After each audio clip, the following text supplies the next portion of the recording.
Welcome to Deep Dive Ortho, the dedicated deep dive into the strategic and technological evolution shaping musculoskeletal care. Today, we are immersing ourselves in the nexus of artificial intelligence and wearable technology, a convergence we are referring to as the intelligent continuum of orthopedic care.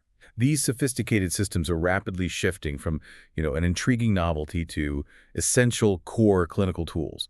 They're transforming every stage of the patient journey, particularly for high-volume, cost-sensitive procedures like total knee arthroplasty. And to guide us through the data, I am joined by Professor Mo Imam, an expert in surgical innovation and digital health strategy. Welcome. Thank you. It's a pleasure to be here. It's a crucial time for orthopedics, and for every mid-senior professional listening, I think this shift is not optional. It is really, it's foundational. How so? Well, historically, our care models have been episodic. They've relied so heavily on subjective human skill and assessments at fixed intervals. What the integration of these intelligent systems offers is objective, reproducible, and evidence-based support across the entire continuum. So, from start to finish. From detailed preoperative planning and precise execution, right through to prolonged remote rehabilitation.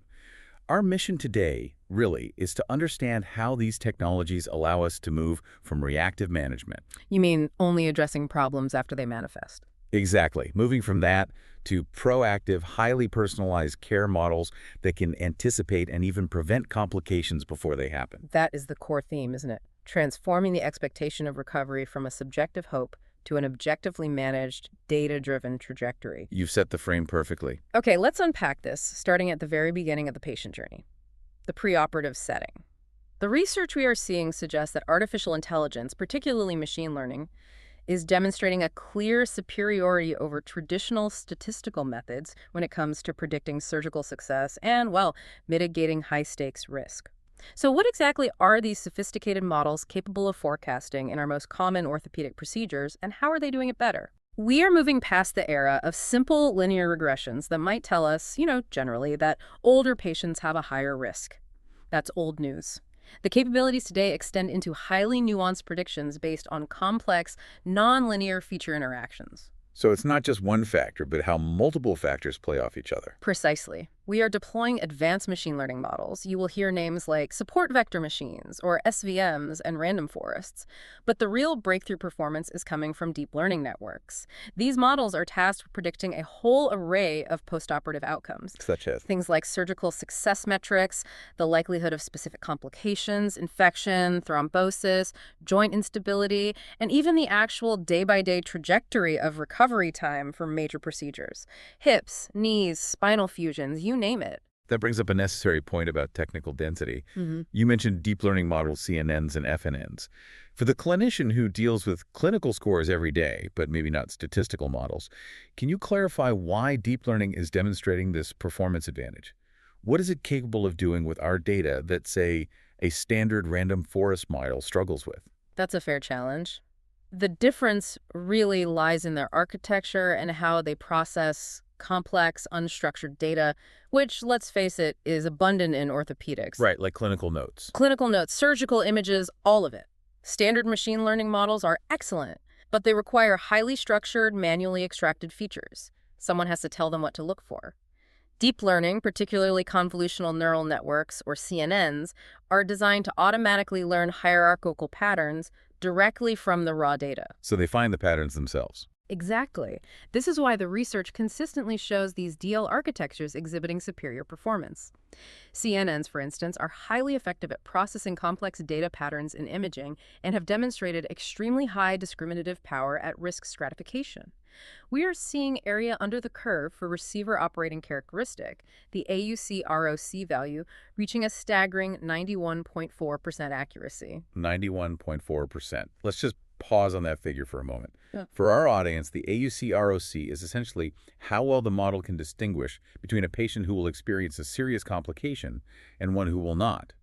That level of accuracy is, well, it fundamentally changes preoperative risk communication. It does. It moves us away from vague estimates to highly quantified risk stratification. If you can, with over 91% confidence, identify your high-risk patients before the procedure, you can justify intensive prehabilitation, you can optimize comorbidities, or even adjust the surgical setting or the approach itself. That's a game changer for reducing readmission penalties and improving bundled care success, isn't It's it? a massive game changer. And when predicting recovery time, which, let's be honest, is the most immediate, critical question patients have post-op, how does that precision translate?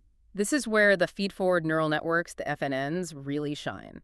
They excel specifically in these sorts of regression tasks, like forecasting recovery time. They achieved a remarkably low metric called the mean absolute error, or MAE, of just 4.1 days. An error margin of 4 days. Just over 4 days, yes. And they did this with a high statistical reliability, suggesting they captured these complex, nonlinear relationships between clinical variables and the pace of recovery far better than older methods. 4 days. On a recovery, that could take many weeks. That doesn't just change patient counseling, it has massive operational consequences. Absolutely. Think about hospital flow management, discharge planning. If the traditional estimate, even from a good algorithm, has an error of 6 days, that 2-day difference in precision is the difference between having the bed ready for the next case or suffering a costly delay. It allows for much more granular and reliable scheduling for post-discharge services. It does. It optimizes the entire perioperative pathway to maximize efficiency without ever compromising care quality. That makes the technical metrics immediately relevant to the bottom line. Sure. So drilling down into the features themselves. When these models succeed, what clinical factors do they pinpoint as being most influential? Does the AI simply echo what we already know, or are there surprises? For the most part, the models validate our established clinical wisdom, but they do so with quantified, irrefutable statistical significance, which is invaluable. For justifying an intervention. Precisely. The single most influential factor identified was the body mass index, the BMI. It accounted for 22.4% of the predictive importance. Which aligns perfectly with what we know about obesity being linked to higher risks of infection and delayed healing. It does. The models treat BMI as the primary lever of risk. So if a patient's BMI is high, the AI is immediately heavily weighted toward predicting a complication. And what were the other key factors? Following BMI, we found a critical interplay of patient-centric and surgical factors. The next most influential features were age at 19.1% importance, then preoperative comorbidities at 15.8%. So things like diabetes or heart disease. Exactly. And then 2 directly modifiable surgical factors. The specific surgical approach chosen by the surgeon, accounting for 14.3%, and finally, the amount of blood loss during surgery at 12.7%. That distribution is incredibly useful.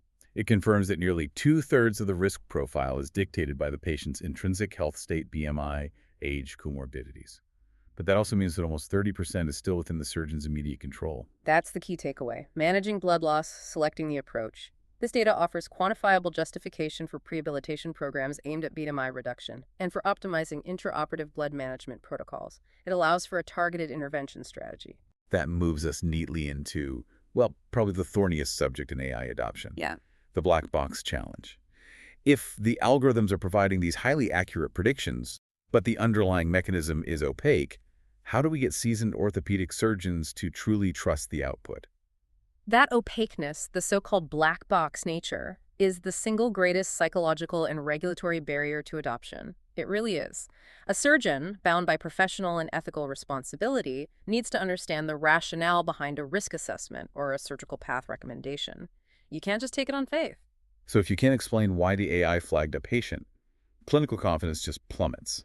It does, and the tool remains on the shelf. So how are developers tackling this? How do we open the black box? We are seeing major progress through the field of explainable AI, or XAI. Developers are utilizing tools like Shapley additive explanations, you'll hear them called SHAP values, and other methods which allow us to attribute influence. We can interpret how a specific patient feature contributed to the final prediction. Can you give us a practical example? How would a SHA value work in a clinic? Certainly. Imagine a patient is flagged with a high complication risk. The SHAP values would generate a graphic showing precisely how their high BMI pushed the risk probability higher a positive contribution. Right. But it might also show that their youth acted as a counter effect, slightly mitigating that risk a negative contribution.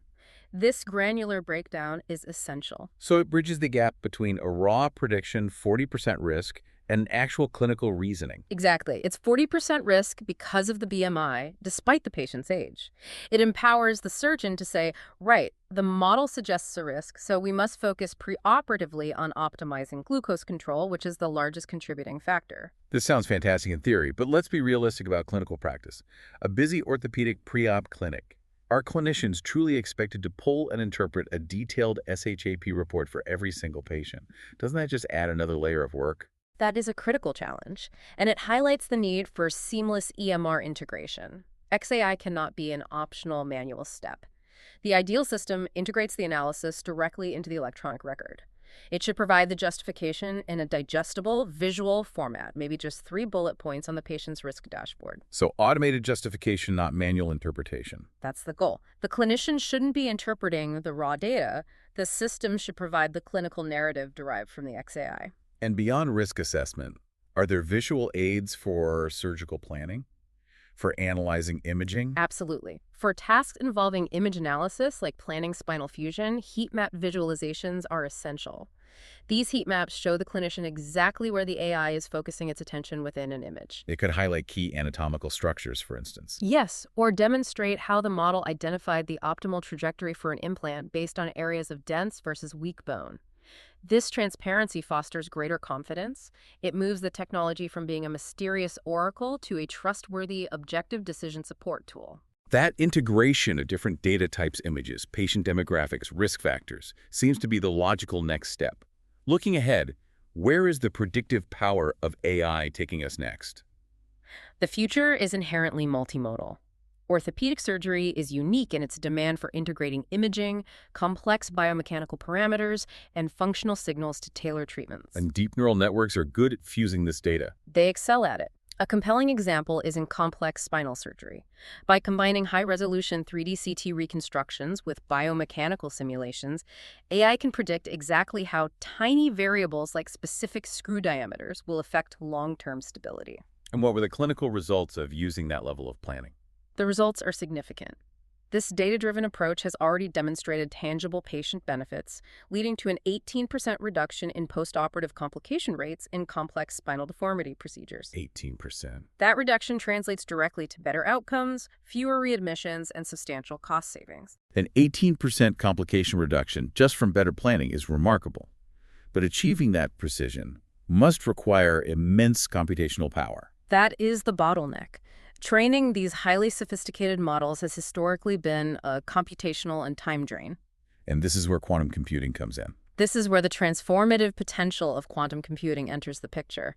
While it's still nascent, quantum algorithms can accelerate the training process of these models on a scale that is, frankly, unimaginable today. Which would make it faster to generate these highly detailed surgical plans. Much faster. Its convergence with surgical robotics could eventually facilitate true real-time biomechanical feedback during the procedure itself.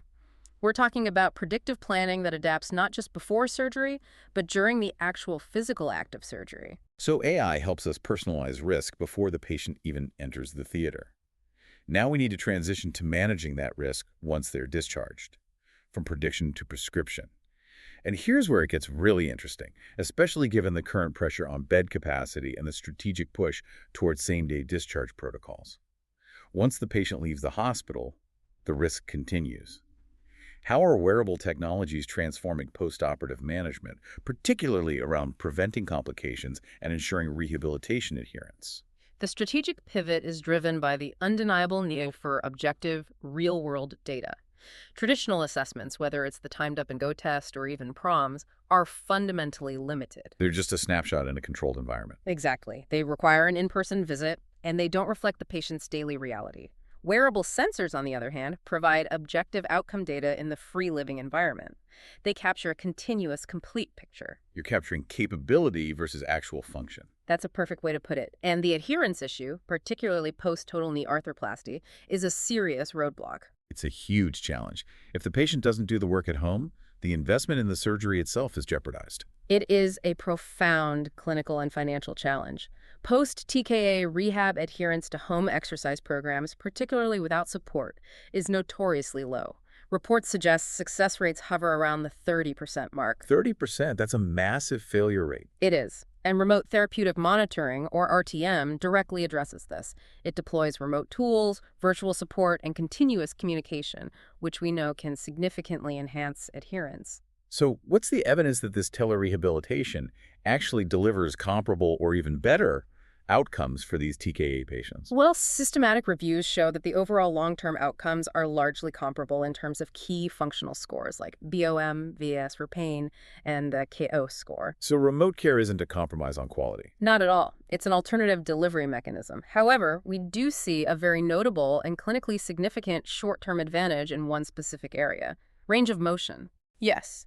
In the less than 3 months follow-up subgroup, smart device-assisted rehabilitation showed a statistically significant improvement in knee flexion angle. And why is that short-term ROM gain so important?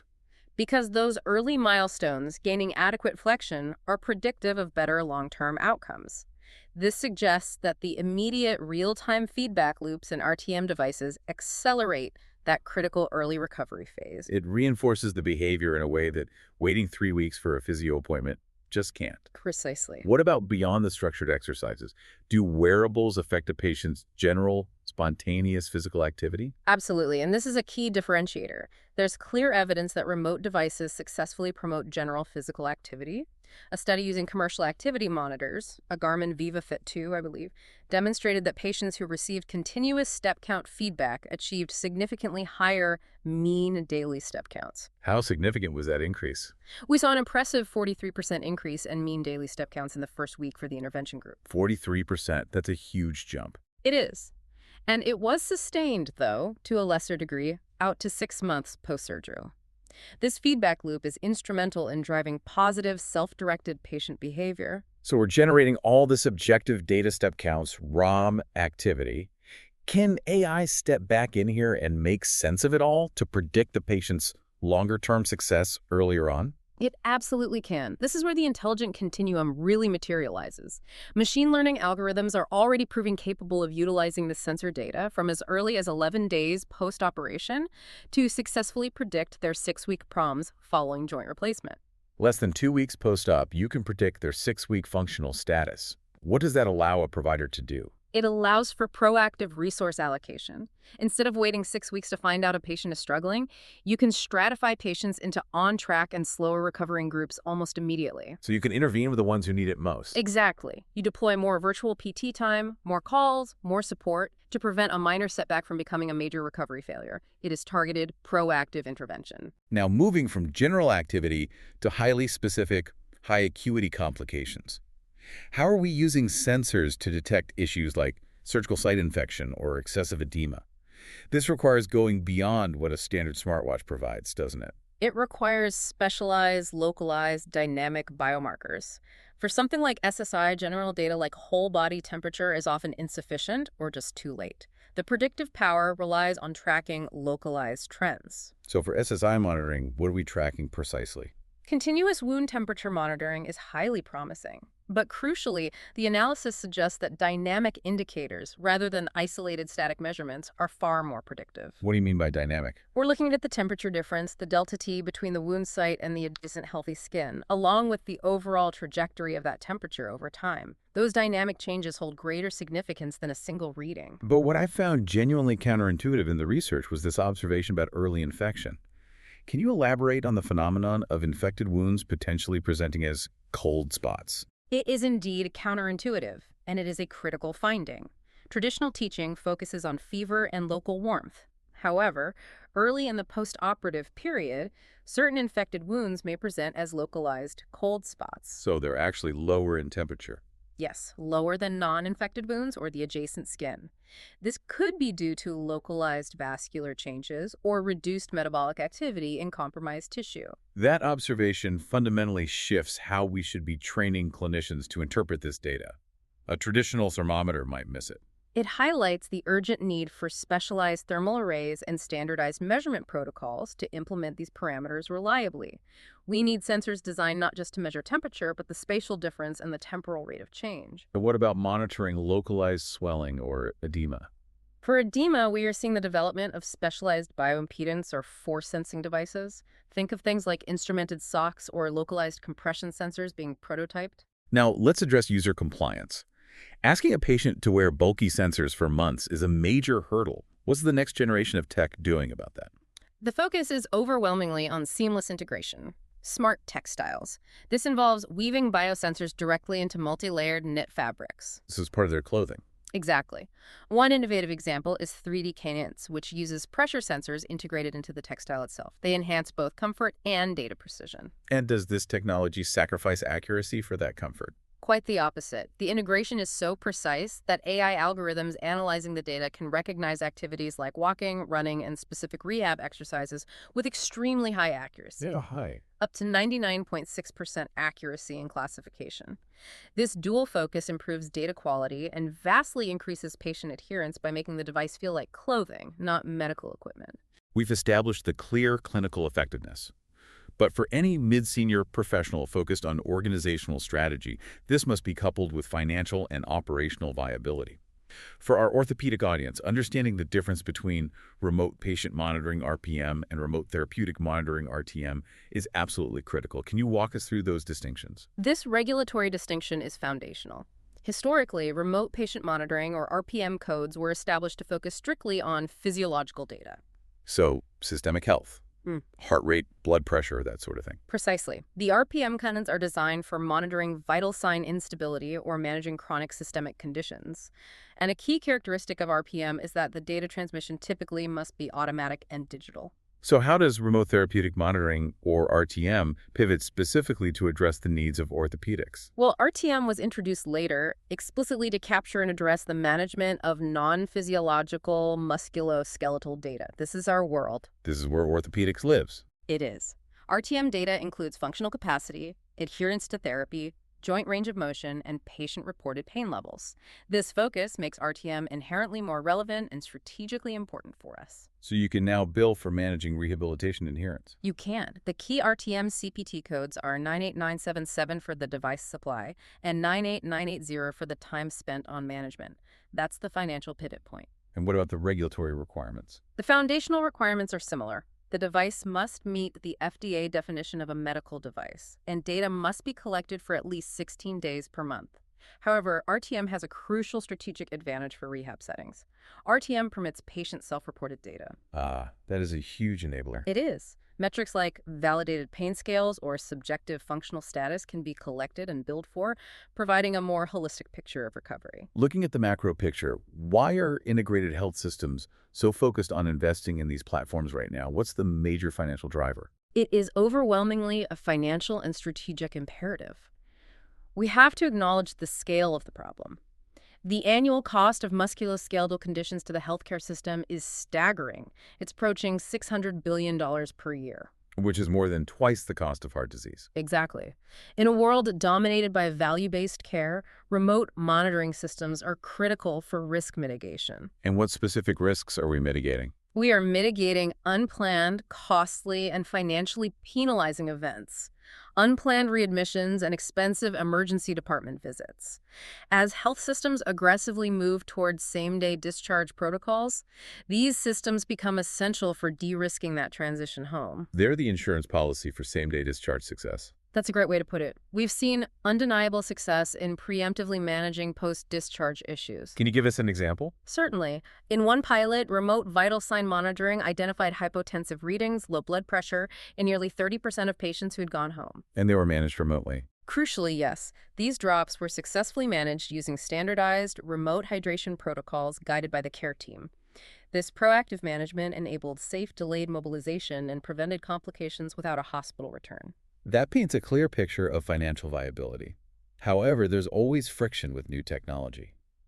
What are the major workflow challenges that clinical staff face when they introduce these systems? The operational reality is often far removed from the elegant model. While we promise efficiency, the implementation often imposes a significant uncompensated burden on staff initially. How so? Firstly, workload rapidly increases due to unforeseen tasks responding to alerts, manual documentation if systems aren't interoperable. Secondly, staff often face unpredictable emergent tasks outside of normal working hours. An alert comes in at 10 p.m., who handles it? And the data itself, you mentioned the data deluge. The data deluge, coupled with workflow friction, can be paralyzing. And critically, interoperability problems are rampant. This is perhaps the biggest failure point, the lack of seamless integration with existing electronic medical record systems. Can you give us a concrete example of how that failure manifests as unnecessary work? Imagine a post-TJA nurse managing 50 patients remotely. The RTM device generates excellent data, but because the software doesn't talk to the EMR, the nurse has to open two screens, the RTM portal and the EMR. And manually input the data. Exactly. They're forced to double work. If a patient can't sync their device, that adds an unpredictable tech support task to their day. It's unsustainable. That confirms the reality. Technology must serve the workflow, not the other way around. So how do we shift this from being a resource drain to a genuine efficiency gain? Successful implementation requires proactive planning. First, you need dedicated teams specifically for RTM interventions. This creates focused expertise rather than just dumping digital work onto already overburdened staff. Right. Secondly, the technology has to be user-friendly, and health systems must guarantee true interoperability with the EMR. The data has to flow automatically. No double work. And how do you mitigate that alert fatigue? That's managed by the intelligence layer. You have to implement systems with smart, customizable, and context-aware alerts. The system needs to filter the raw data effectively, presenting only actionable information to the relevant staff member. So you don't get a 2 a.m. call for a minor fluctuation. Precisely. And finally, defining clear protocols for tasks, communication, and reimbursement. Those are non-negotiable for long-term acceptance and sustainability. Professor Imam, this has been an incredibly detailed and strategically critical deep dive.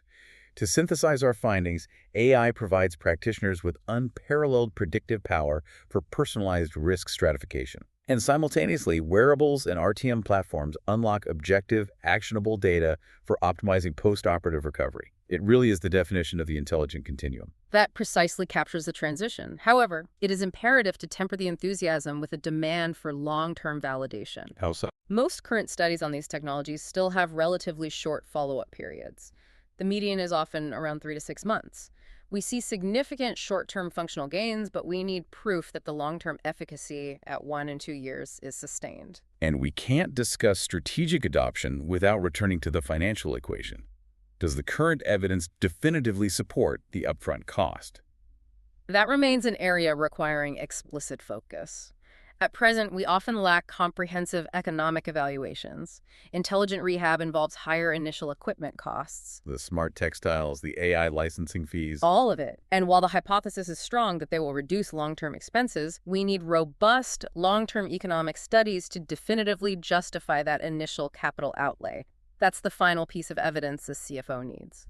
So what is the clear path forward for our audience, the professionals who need to advocate for and implement these systems? The future absolutely requires dedicated, multifaceted collaboration. We must strengthen partnerships across industry, academia, and clinical institutions. This is essential to refine the predictive models, to develop and validate standardized measurement protocols, and crucially, to navigate the complex regulatory pathways. And we must continue the relentless push for interoperability and user-centric design. This shift, fundamentally, is transforming orthopedic care from a reactive episodic model to one that is proactive, highly personalized, and critically fiscally optimized. These continuous intelligence systems offer a unique and strategic path to find the optimal balance between minimizing the substantial costs of hospital utilization and maximizing excellent patient outcomes. Professor Imam, thank you for providing such a clear, strategically focused roadmap through this intelligent continuum. If you found this discussion valuable, please take a moment to rate and share this deep dive with your colleagues. Your feedback helps us chart the future of care. That is all the time we have for today. Join us next time on Deep Dive Ortho.